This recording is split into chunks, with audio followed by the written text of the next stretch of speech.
मुल्तान में मौसम खुश्क और गर्म होने के बायस बिजली की गैर एलानिया तवील लोड शेडिंग का सिलसिला जारी है, जिससे घरेलू और कमर्शियल सारिफीन के मामलात जिंदगी भी बुरी तरह मुतासर हो रहे हैं। मज़ीद जानते हैं ब्यूरो चीफ नुमान खान बाबर से।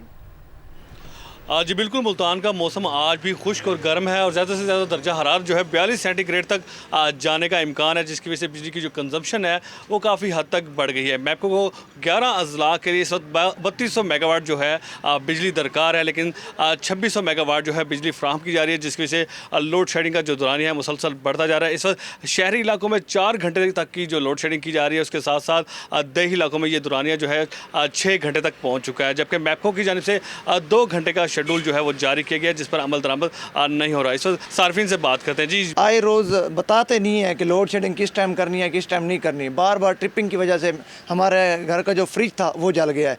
तो हुकूमत से यही इल्तिजा है, खुदारा इस बिजली पे कंट्रोल करें, इसकी लोड शेडिंग जो है वो ख़त्म की। जी बिल्कुल, बिजली की लोड शेडिंग के बायस जो है घरेलू और कमर्शियल सार्फिन जो है दोनों ही परेशान है। इस वक्त पावर वॉल्यूम जो इंडस्ट्री है वो भी बहरान का शिकार हो चुकी है। एहतजाज का सिलसिला जारी है। मुतालबा यही किया जा रहा है कि कम से कम शेड्यूल दिया जाए और उसके बाद जो शेड्यूल दिया जाए उस पर अमल दरामद जो है उसको भी यकीनी बनाया जाए। जी।